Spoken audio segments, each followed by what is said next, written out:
Hello, everyone. This is Arjun Dev Arora, founder and managing partner of Valence Advisory. We support funds and founders and help them accelerate their efforts through capital, people, and strategy. Hello, thank you, Arjun. So it's John Lowe here, advisor at Valence Advisory. I'm the lead on leadership and communication. Today, we have a wonderful guest. His name's Robert Fenton, who's joined us for this podcast during uncertain, challenging circumstances, full of opportunity.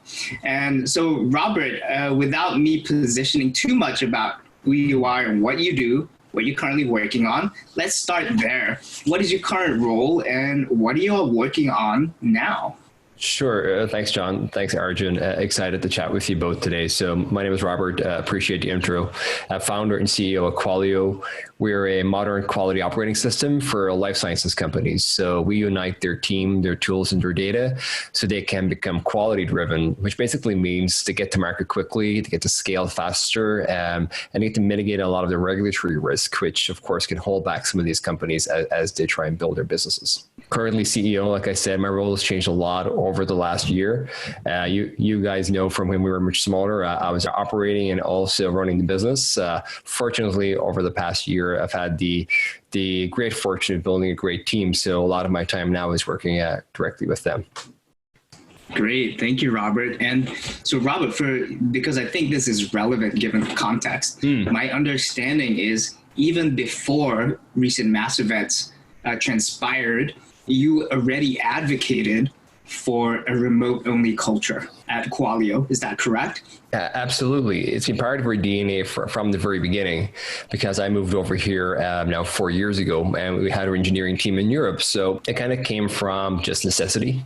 And we really liked it because we learned that if you invest in some of the communication and collaboration needs that you have, as I'm sure the world is figuring out right now, when you do that early, your organizational kind of culture evolves around that, and it becomes just like a new thing. I think that the way we've described it is it's no better or worse, we believe, but it's a different vocabulary, and you have to learn that. And once you do, I think that sets you free, because there's a lot of people in the world. Not all of them live right near where you live, right? That's been our motto. Right. Yeah, that's really nicely said. And so over in having had experience with it, not by necessity, not just by mass event necessity, but just by the nature of having worked in Europe, what are some of the key upsides you see or have experienced with a remote working culture? And what are some of the key potential downsides that you hedged against or solved over the recent year or two? Okay, so some of the upsides are clearly you can hire a lot of great people really quickly. I think it still surprises people in meetings I have, and I tell people that we're still growing our headcount double digits every month, and it's just, of course we are. It's natural to us now, it's normal, and my friends here in the Bay Area are not doing that. My friends in Ireland who run companies are not doing that, or if they're doing that, it's a great cost and effort. So that's a huge plus. Second thing is, and people have read about this, and the world is again figuring this out, if being distributed or being remote forces you to get your management game in place, right? Like, what's your meeting? How do you communicate? How do you meet? How often do you meet?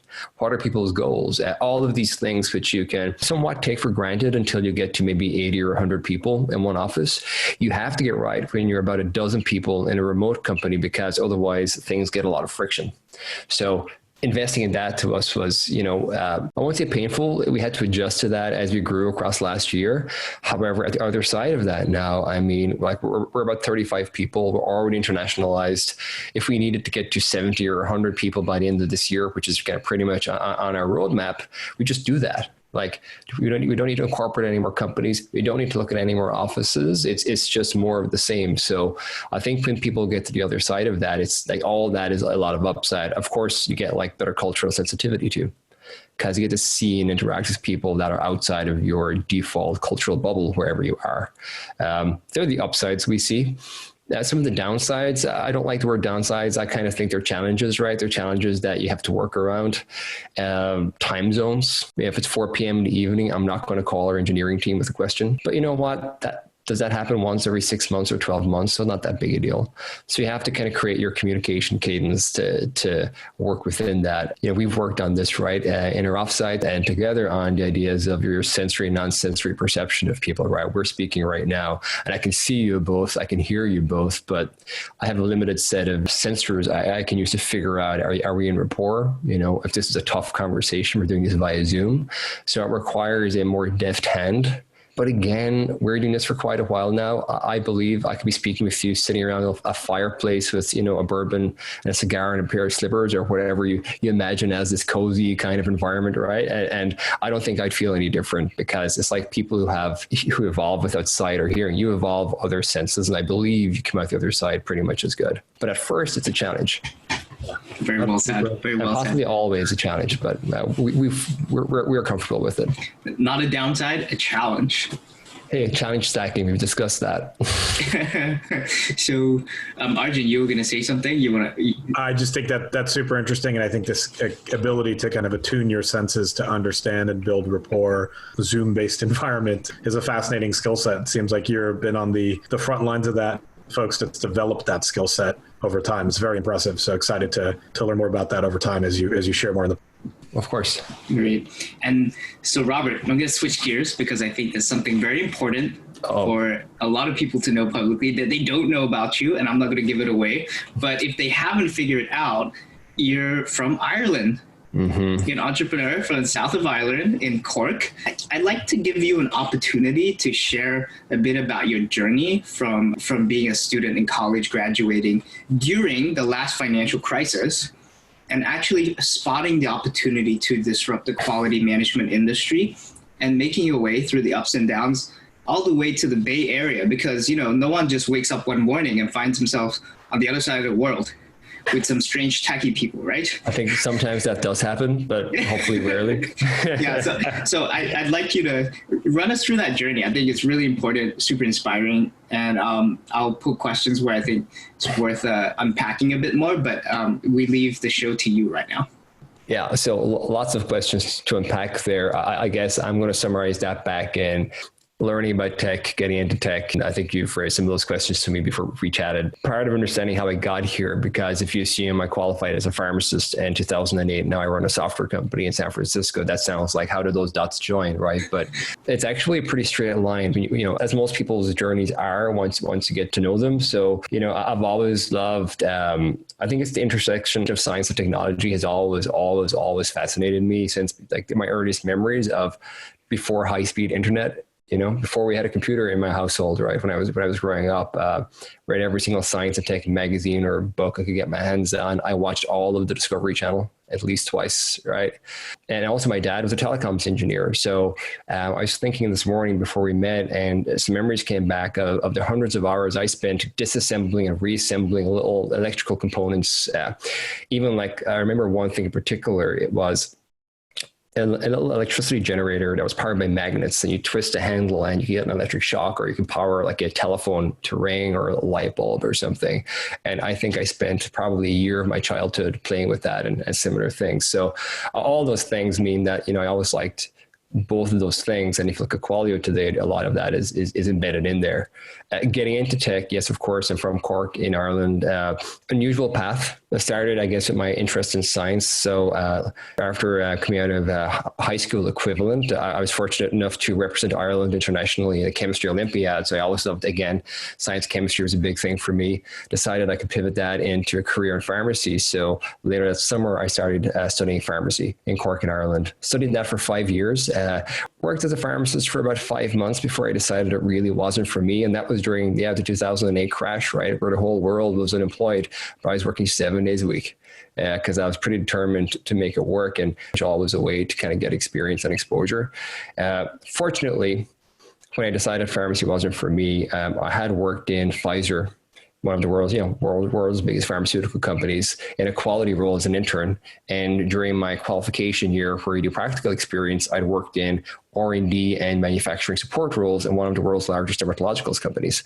So I had this really interesting exposure to life sciences and how it worked. So it's a bit like I was like from the industry, but not of the industry. And I think I had a really unique set of experiences that enabled me afterwards, like watching how cumbersome, how costly, and how complex these home-built solutions were. And these were companies with unlimited budgets, really.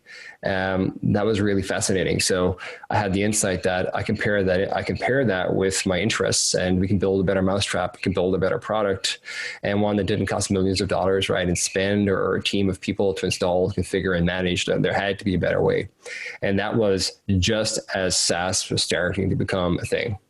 So a lot of that kind of came together, and I guess that's the journey. That's the kind of journey to initially kind of starting Qualio. I can go into more detail there, but yeah, I had no background, right? I was a pharmacist here who always liked software technology. But if you look at my university application in Ireland, I think it's similar to India in that you get the stack ranking of your course choices, and you get into the course, the first one on the list you apply for. So I did well. So I got into my first choice, which is pharmacy. My other 6 choices were all math and engineering, all of them, like every engineering course you could do. So again, it wasn't that much of a jump. And I was young enough to believe that I could carry on my trend of being successful at things I applied myself to. So I said, kind of, what the hell, and decided to dig in. So I guess that's the journey to kind of starting the company. And it's not such a crazy joining of the dots, I think. Totally agree. Thank you for sharing that. And Robert, my understanding is as you were building Qualio, one of the phases in probably both your personal life journey and Qualio as a business's life journey was flying to a conference in Boston. Oh yeah, that one. Yeah. And then that catalyzing an opportunity for you to then take the next step towards the Bay Area. Can you unpack that a bit? Because I find that very fascinating, how you had to do a mid-air pivot. Serendipity, I guess, right? So no serendipitous moments where, so again, we started in Ireland. Selling to companies in Europe is really tough because if you look at typically the marketplace is a bit more of a laggard market versus an early adopter market, just generally speaking. And we definitely found that to be true with our product. So we had more customers in the United States than anywhere else. And I spent a couple of weeks in San Francisco with a program run by Enterprise Ireland, a government body, and I had spent a week in Boston because most of our customers were in Boston, and it's way closer to Ireland from a time zone perspective. So it would kind of make sense to be there. And I was at a talk like by giving my Eric Paley, really well-respected venture capitalist. And it was there, I believe I was there with a group of students. I still don't know why I ended up there with the students, but I was at this little fireside chat and somebody asked the inevitable question of, Mr. Paley, if I'm starting a business today, where would I do it? A software business, San Francisco, Bay Area, or Boston? And he said, and I'll never forget, his words were, you know what? We believe Boston is the second best place in the world to start a business, a software business. And that was basically it for me. It was a pretty, I pretty much, when I make a decision, that's kind of it and it's done. And that was it. I was like, okay, we're going all the way over here. And of course, we get to escape the winters. A few reasons, but the main one was, if I'm going to move like thousands of miles, what's an extra couple thousand? True grit. Robert, so, sometimes you're so forward looking and you love challenge stacking and like moving towards the future. Mm-hmm. Kind of want to give you an opportunity to share a bit about some of your biggest challenges of hurdles along the way. And perhaps it happened in the transition from Boston to the Bay Area and stabilizing or planting the Qualio flag in the Bay Area. But if you could share one of the most memorable for you and what that taught you, that would be most brilliant. Yeah, of course, there are innumerable, challenges and setbacks and blockers you have over time. There is one that does stand out, and again, I think helps reaffirm why I believe in our company's mission like I do, and that is that it was back when we first started working on Qualio. I was actually in a road traffic accident. I was like cycling home from the office because I sold my car, companies getting funded here. We're getting going, cycling home, and I was hit by a car and I fractured my collarbone. And that was really tough because I just hired our first employee, right? This is a lot riding on this. And a few weeks afterwards, partly due to stress and genetic predisposition, who knows, I got diagnosed with inflammatory bowel disease, which is a pretty debilitating condition. And the variant I have is called ulcerative colitis. It's a pretty serious autoimmune disease. So trying to manage that while trying to start a business that I had no background or pedigree in was was probably one of the most formative moments of my entire life, because it was, okay, this is challenge stacking to the extreme, I think. But I fought through it. And again, it taught me the value in just pushing forward and prioritizing and figuring things out. I was fortunate to end up, like at one point I was on a high enough dose of corticosteroids, which are like a very powerful anti-inflammatory to a degree. And I was at a dose high enough that's typically reserved for pre-surgery hospitalized patients, while still running the business. I was fortunate I had two of the top gastroenterologists in the country helping me, because I basically reached out to them and had them helping me. And I was in touch with gastroenterologists in Canada and the United States. And I think thanks to just that brute force of going, there's always a way, and got it under control in early 2015, a few months before my first trip to the United States. And I felt great sense. But I think that was probably, looking back and going through tough moments, that I think will stand to me for a long time, and going, there's virtually always a way. And it's like somebody, is it Paul Graham, that said, it's companies don't die, mid keyboard, or there's a phrase about that, right? Once you keep hitting on the keyboard, company can keep going. And of course, what does our company do? We want to help more of these. It shouldn't have been this difficult for me, right, to get those treatments, to get that expertise. Right. Coming out of the side, on the other side of that, you continue growing Qualio. Who are some of your key guiding lights or mentors along the way? And what specifically did they teach you that you hope to take with you and hopefully even pass on, right, to your leadership team and others who work with you? Sure. There's no one person I could point to. I will say that it was in addition to that talk by Eric Paley, it was coming to the Bay Area and getting to speak with just so many people who have had huge success, and just witnessing their humility and their ability to help. And I think that's what the Bay Area still works and has a special magic about it compared to everywhere else. It's just meeting these people and then laying out, like, here's the crap times we went through. Here's we got through this. Helps you understand what's really possible. And Steve Jobs has a really great quote, and I hate quoting people that are always getting quoted, but it was something around the lines, if you look around you, right, all the things you see were created by people no smarter than you. I'm totally butchering the phrase, but the sentiment really stuck with me. And that, to me, is that reinforcement is a really good way to get through any tough time or any period of self-doubt, because it's actually true. And I've had the good fortune to meet lots of the people who've created lots of really amazing technology companies. And I'm not saying I'm smarter than them, but they're really great, smart people, but they're humans. But these are real people. They're not invincible. So well said. Well said. Because this video is designed to also potentially inspire uprising leadership or future founder talent, what, if anything, would you like to share with them that you think might have been helpful for yourself or others to know back when you're starting your journey? Or you could be totally selfish and say, hey, figure it out, man. I'm not going to take the mystery away from you. Yeah. But yes, please. That's a tough question to unpack, because you know me, and people who know me know that there's, every situation has its own reference to a book or a person or a situation. But the one thing that I always see in people, and the one thing I always try and help people with, or at least help them understand, is that there's never a good time to do anything, right? The world is in an uncertain moment right now. But, fortune favors the bold is the phrase that we've been talking about internally, right? There's never a good time to do anything, ever. So if you want to achieve something or make a change or do anything, you may as well get started now, right? Literally, it's a mental construct that holds everybody back, I think. Well said. Well said. Yeah. I would say you are one in the best in class in the ability to do that for founder. I would agree. Very impressive. And thank you. Yeah. And I have one final question, Robert, because, you're continuing to optimize and grow the Qualio and its culture in the way that you wanted to represent its core values. Can you share a bit about the vision or the culture that you would like to see materialize for Qualio within the short term, midterm, or long term? Yeah, I think that's pretty well codified right now in two things, actually three things. And this is what we call a company manifesto, right? This is something that every single day in our senior team huddle, we talk about this. Our all hands tomorrow morning, we talk about it again. And it's our core purpose is to enable teams launch and scale life-saving products, right? It's particularly important in this very moment in time.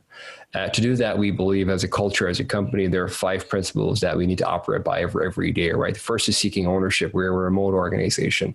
Rule 1 is people have to, again, going back to the piece of advice I had to everybody, take the bull by the horns. If you see a problem, you have a chance to fix it.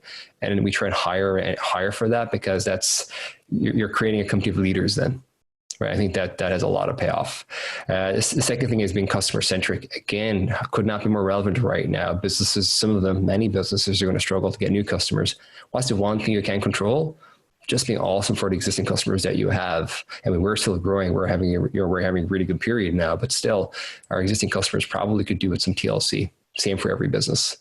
Third one is curiosity. If you know me well, I mean, I'm a pretty voracious learner, intensely so. I don't expect everybody to be like that, but for moving here, all the people I've met who've been tremendously successful across any metric are always a beginner. In every conversation, they're a beginner. I think that's very important. Fourth one is about intentional communication. So again, we're a remote team. We have to be incredibly intentional about how we communicate, when we communicate, what the context is. Am I making this clear to the person who might speak a different language to me? And in general, I think this is a very positive attribute to have, because as org scale, 35 people versus 100 people versus 500 people, companies get in a lot of trouble if they don't make that a core priority, right? Because transparency allows people, again, to be leaders and have ownership because they understand the context into which they have to make decisions. And the last piece is pretty simple: team players, right? There's no I in team, there's a me in team, but my job is being in the team is actually support the team, right? And I think that's, again, people often don't like having this in there because it can be a bit touchy-feely. But look at all the great successes in the world, right? And you can find any example you want to. The Wright brothers is in my head right now. I don't know why. But, that was a team that was underfunded, had no business ever winning, flying a plane, but it was the team dynamic they had, right? It was just belief in the hustle they had. It wasn't any one person. And all great companies, it's not me. We could launch a new feature next month. I may or may not have had a part of that, but I was the least important piece. So I think supporting the team is something that's underrated, but I think the best companies and teams know that. So that's it. One more thing I'll share is, because we're doing the company manifesto, is the core brand promises that, again, every decision we make, it has 3 criteria, right? And we promise our customers three things. It's going to be easy to use. We show value in seconds in a demo. We'll onboard you faster than you've ever thought. Everything we do is to make sure your life is easier and better. And don't worry, it's scalable, right? We'll work with you whether you're a 3-person spin out from university, or, hey, you've just been acquired by a 1,000-person org and now we're being rolled out to the parent. Don't worry, that'll be successful.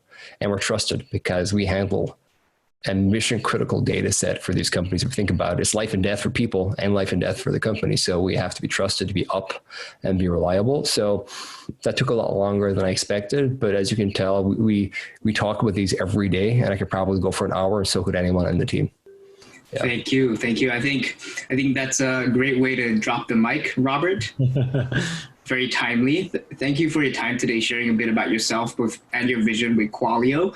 Super excited to share this out with the world. And I can speak for Arjun and I that we've been grateful and very engaged in being able to collaborate with you on this journey, and very excited about the future.